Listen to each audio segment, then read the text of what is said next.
बिस्मिल्लाहिर्रहमानिर्रहीम। अस्सलाम वालेकुम दोस्तों, उम्मीद करता हूँ आप बिल्कुल ठीक ठाक होंगे। दोस्तों आज है 9 फरवरी सन 2021 और दिन है मंगल का। मिनिस्ट्री ऑफ लेबर की तरफ से एक नोटिफिकेशन, एक तस्वीर जारी की गई है उनके ऑफिशियल ट्विटर अकाउंट पर, जो रॉयल ओमान पुलिस के तावन से 1 जून 2021 से जिस भी टाइप की ड्राइविंग वीज़े हैं, यानी जो भी तमाम अक़साम के जो ड्राइविंग वीज़े हैं, उनके पास जो रेसिडेंसी कार्ड हैं वो 1 जून 2021 से रीन्यू नहीं किए जाएंगे जब तक उनके पास एक वैलिड ड्राइविंग लाइसेंस मौजूद नहीं होगा।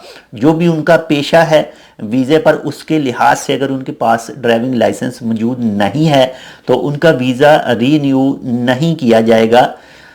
मिनिस्ट्री ऑफ लेबर की तरफ से आज ही ये अनाउंस किया गया है और मिनिस्ट्री ऑफ लेबर और रॉयल ओमान पुलिस के तावन से ये चीज़ होगी 1 जून 2021 से। तो ये थी एक छोटी सी अपडेट, उम्मीद करता हूँ आपको पसंद आएगी। बाकी इसके हवाले से जैसे ही मज़ीद कोई तफसील आएगी तो वो भी आपके साथ शेयर करेंगे। हमारे पास जो भी न्यूज़ आती है, जो भी आती है, वो आप समझे कि सिर्फ 1% या 2% न्यूज़ होती है, बाकी की इसका खुलासा और बाकी की इसकी तफसील भी होती है। लेकिन वो आप जैसे ही कॉन्टैक्ट करेंगे अपने मुतलका इदारे से तो आपको उसके हवाले से मज़ीद तफसील मिल जाएगी।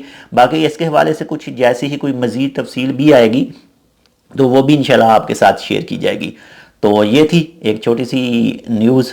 अगर आपने अभी तक हमारा ये channel tech with Urdu vlog subscribe नहीं किया तो आप इसको सब्सक्राइब कर सकते हैं मज़ीद ऐसी ही अच्छी और मालूमाती वीडियोज़ के लिए। तो मिलते हैं दूसरी अपडेट के साथ, तब तक के लिए अल्लाह हाफिज़।